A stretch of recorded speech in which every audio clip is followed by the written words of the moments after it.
Hindi lahat ng mga bayani mahahanap sa libro o di kaya'y may rebulto. Ang ilan sa kanila ngayon palang muling nakikilala. Sila mga babaeng sa halip na manahimik ay piniling lumaban. Nang sakupin ng Pilipinas ng mga Hapon, may iilang mandirigmang Pilipino ang hindi sumuko, nahuli o napatay. At sunod-sunod pa ang tagumpay sa labanan. Isa rito ay nagle-lipstick pa raw bago lumaban.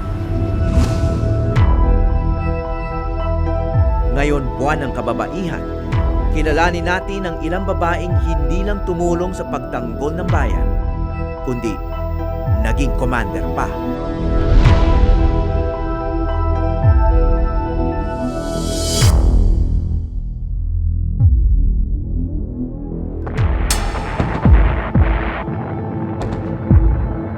Sa ikalawang digmaan pandaigdig, tila walang makapigil sa pagpasok ng mga Hapon sa Pilipinas. Japanese assault units crossed the narrow channel. Isa-isang nasakop ang mga probinsya, maliban sa iilan tulad ng Pampanga sa Central Luzon. Nasa crossroads kami, nasa Central Plain kami. Sana kung isla kami, kampante kami, nasa Central Plain kami, dinadaanan kami ng mga taong pupunta sa north, mga taong pupunta sa south. So I suppose part of the fierceness of the Hukbalahap was that passion, that defensiveness for their identity as Kapampangans. I think Kapampangans are a proud people. Hindi ka Kapampangan kung ikaw ay hindi nagmamahal sa iyong probinsya. Ayon kay Robbie Tantingco, direktor ng Center for Kapampangan Studies, isang bahagi ng Pampanga na hindi napasok ng mga Hapon, ang Mount Arayat. Ito ang pusod ng Central Luzon, mahiwagang bundok ng mga Kapampangan at naging pugad ng mga gerilya noong giyera laban sa Hapon. Hindi sila nakapasok sa Mount Arayat kasi talagang guerrilla territory yung Mount Arayat. Kaya yung Mount Arayat, being the only mountain in Central Luzon, very symbolic yun as parang Mount Banahaw, parang Mount Makiling. Both out of necessity, out of logic, practicality, and maybe spirituality. Dahil naniniwala sila may mga universal spiritual forces dito. This is the home of their ancestors' God, si Sinukuan. Nandito siya, this is its abode. So, they would be safe here. Pinaligiran ng bundok na milya-milyang bukirin. Sa mga kabukirang ito, isinila ang Hukbalahap o hukbo ng bayan laban sa Hapon. Yung mga hooks ba, ito ba yung pinakamalaking movement ng mga guerrilla sa laban sa Hapon? Ito yung pinakamalaki sa Central Luzon. Kasi kontrolado nila yung rice granary ng Central Luzon. So basically, Nueva Ecija, Pampanga, Tarlac, yun ang sakop nila. Sa pagbagsak ng Bataan noong 1942, sumuko ang mga Amerikano at binihag ang mga kaalyado nilang sundalong Pilipino. Libo-libong namatay sa tinuguriang Bataan Death March. Ang natira para ipagpatuloy ang laban, ang mga Huk. Pinangunahan ito ng kanilang supremo na si Luis Taruc. Nagmula sa hanay ng mga magsasaka ang Hukbalahap. Kasama mga intelektual na nagbuo ng mga partidong komunista at sosyalista. Nagsanib ang dalawang puwersa bago dumating ang mga Hapon. Mula sa pag-aklas laban sa nagmamalabis na hasindero, lumaki ang kalaban nila, ang mga sundalong Hapon. Gusto nilang ibuwagin yung feudal system na napaka-talamak dito sa Pampanga. Karamihan sa kanila ay mga pesante. Pare-pareho yung problema ng mga agrarian communities. Yung irregularidad sa distribution ng harvest, yung hindi sila binabayaran on time, tapos hindi sila binibigyan ng pansin, nakabaon sila sa utang. Workers who were already planning to overthrow the government and install a socialist at least, or maybe even a communist government, were distracted. They were overtaken by the tides of war. So, sila ang naging Hukbalahap. Sa buong Timog Silangang Asya, sa Pilipinas daw matatagpuan ang pinakamatinding bakbakan laban sa mga Hapon. The invaders pressed onward toward Manila, and what they hoped would be a quick victory on Luzon. Ilan sa mga pinakamababagsik na leader nila ay mga babae. Isa na rito si Commander Liwayway. In many resistance movements daw, in many guerrilla movements, ang mga kababaihan ay mga guerrilla wife lang. Mga Florence Nightingale type. Sila ay mga nurse, mga cooks, mga laundry women, ganon. Yung traditional roles ng mga kababaihan natin sa digmaan ay nasa likod sila. In the case of the Hooks, I think what makes it rather unique was sila ay naging leaders ng combat elements. Saka mamaliit. So what would compel a woman to join the Hooks?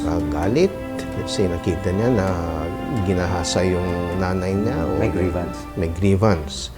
Or na-loot yung bahay nila. Or pinatay yung tatay niya in front of her. So you have these very personal motives. Merong ideological motives din. Malalim ang hugot ni Commander Liwayway sa pagsali sa Hook Balahap. Malaalamat ang mga kwento tungkol sa tapang niya. Katunayan, hango sa kanya ang isang bida sa bagong pelikula na isinulat ni Robin Tantinko, ang Arya. Oo. Apparently, she was good. Kaya naging siyang commander, no? Napaka-effective niya sa paghawak ng armas, according to Luis Taruc. Yan nga ang sinasabi ni Luis Taruc.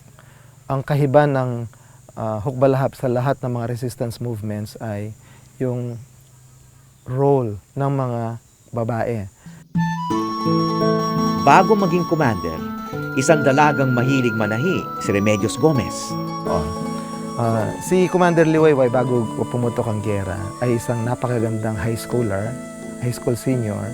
Meron daw siyang embroidery shop at siya ay naging beauty queen ng kanilang baryo or bayan dito sa Mexico, Pampanga. It probably helped na anak siya ng mayor at that time. Pero the fact remains that she was really beautiful and very vain. Kaya nga nung sumali siya sa Hukbalahap, siya ay naging controversial din doon. Kaya lalong pinikap ng media.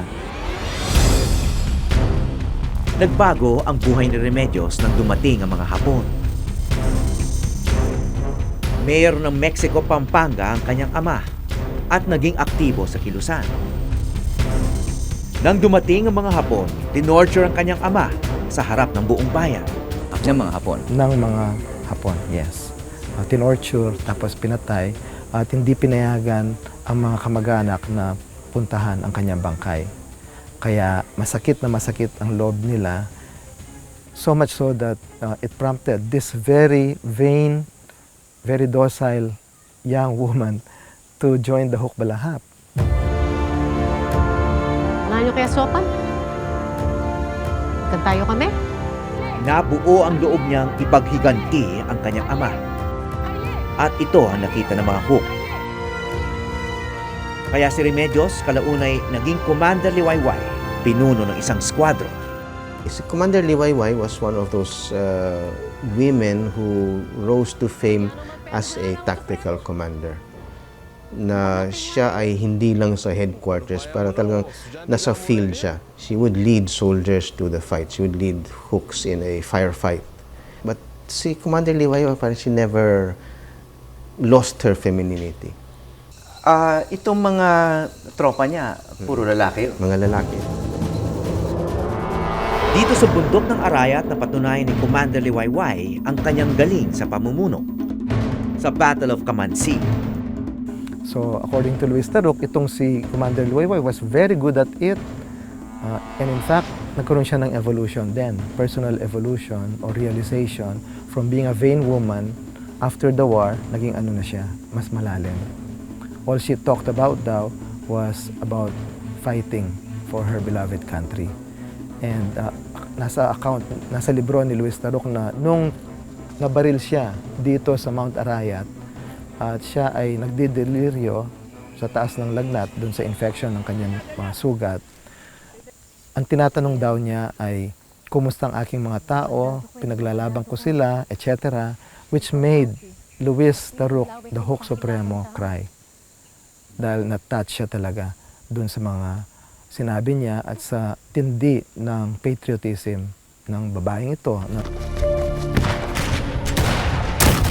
Sumikat si Commander Liwayway dahil sa kanyang ganda at tapang. Pero may isa pa raw siyang katangian na tila namumukod-tangi. Dala-dala niya yung kanyang vanity nung siya ay isang hukbalahap warrior na. According to the accounts, bago daw makipagbakbakan sa mga Japanese, siya ay magli-lipstick muna, ayusin buhok at magme-makeup. At kapag daw natapos ang bakbakan, nagdi-distribute siya ng maliit na pabango sa mga hukbalahap soldiers, no? Kasi nga, notorious ang mga hukbalahap na mababaho dahil hindi sila naliligo. Sabi niya, parang hindi porke sasabak sa gera, papabayaan mo na yung sarili mo. Parang hindi nawawala sa kanya yung pagkababae niya, yung pagiging babae niya. Parang, for me, the message was, mamamatay ako pero hindi ako mamamatay na pangit, hindi ako mamamatay, hindi niya ako mahuli na, di ba, naburara ako sa sarili ko. Ang commander na nagli-lipstick bago lumaban, hindi pala nag-iisa.